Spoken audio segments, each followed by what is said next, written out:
for the Avatar. We did an investigation and found some very strong evidence. Evidence? That's not how our court system works. Then how can I prove my innocence? Simple. I say what happened, and then you say what happened, and then I decide who's right. That's why we call it justice. Because it's just us.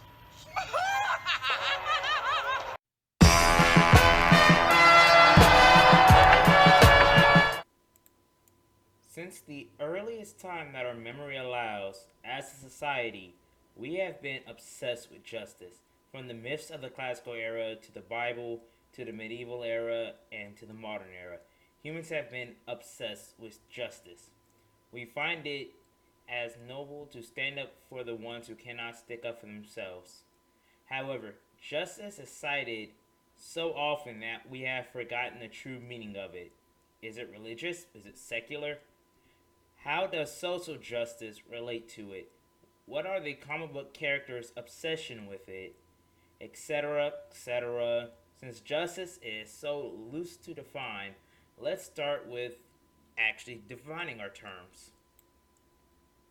Looking at the Merriam-Webster dictionary, where justice comes from the word just. Just, adjective, is A, act or being in conformity to what is morally upright or good. B, what is merited. C, legally correct. We are going to focus on the first two, since when they are fulfilled, the last one will automatically be done. Justice, as a virtue, is the last of the four cardinal virtues. Those virtues, in order, are prudence, fortitude, temperance, and then last is justice. Justice is the only one of the cardinal virtues that refers directly to how a person interacts with others. I will be borrowing heavily from Aristotle's Nicomachean Ethics, and for the record, the Aristotelian definition of justice is to render a person that is their due. To supplement the bulk of the argument throughout this video essay, along with cultural examples from day-to-day life.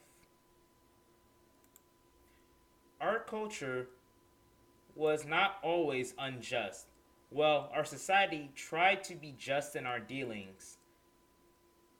The American hallmark is that the Declaration of Independence famous lines, "We hold these truths to be self-evident, that all men are created equal, and that they are endowed by the Creator with certain inalienable rights," as a testament to how deep our opinion on the virtue of justice is.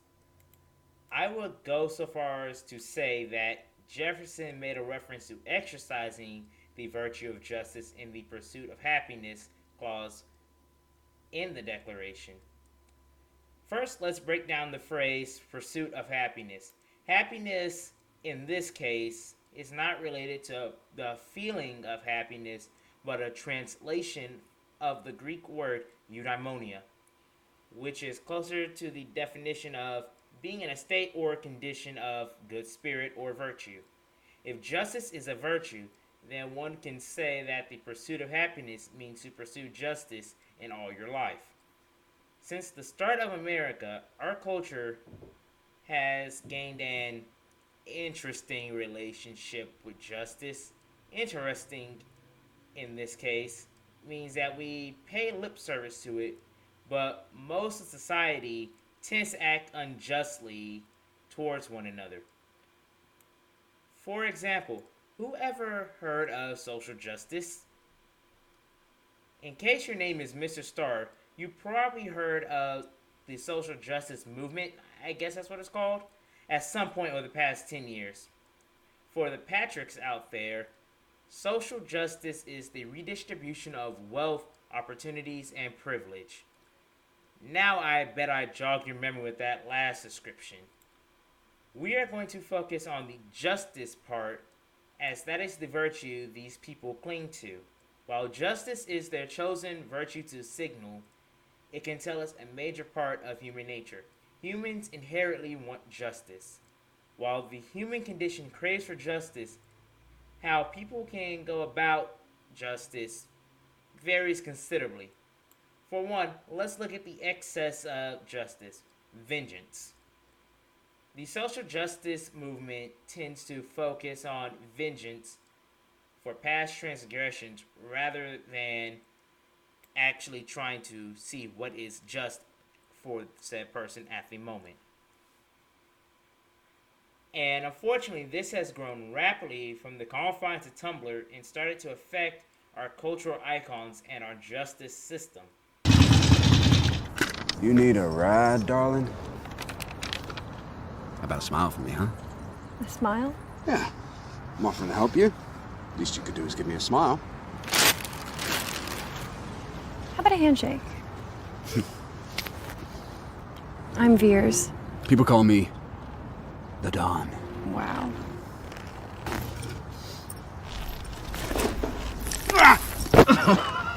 Here's a proposition for you.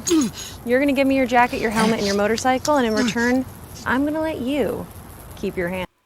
This shows in the glorification of Carol Danvers in 2019's Captain Marvel, in where a movie that is supposed to show the heroic virtue of justice, the heroine, I say in air quotes, breaks a man's hand and steals his motorcycle when he asks her for a smile. If justice is rendering to others what is their due, then how is injuring a person and robbing him equal to the insult he gave her? Sure, you say that it's just a movie, but it being just a movie means it's part of our culture. And as Andrew Breitbart once said, politics is downstream from culture. Which leads us to how the vice of injustice has affected our government. The Derek Chauvin case was rife with injustice and people cheered it on.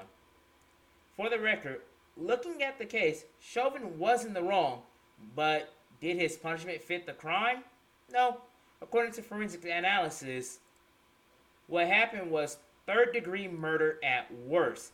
Yet, he was convicted of second-degree, and there were sitting members of Congress wanting to charge him with first-degree murder.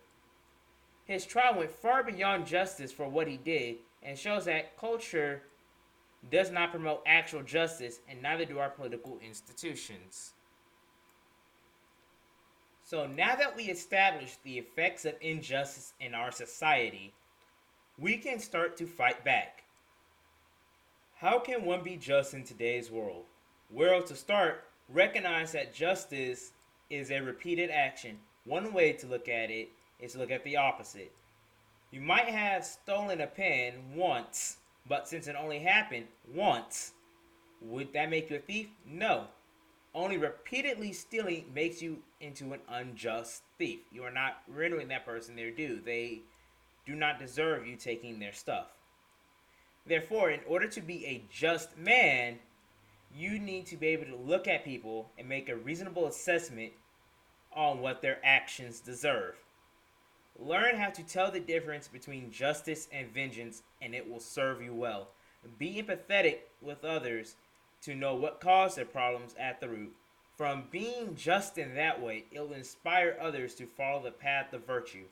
Pursue justice in your life, and it will flow out into the culture and thus the world.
Hello there, this is Solomon Knight, and I take it you made it to the end of the video.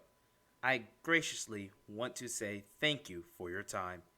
If you like the content, please like, share, and subscribe.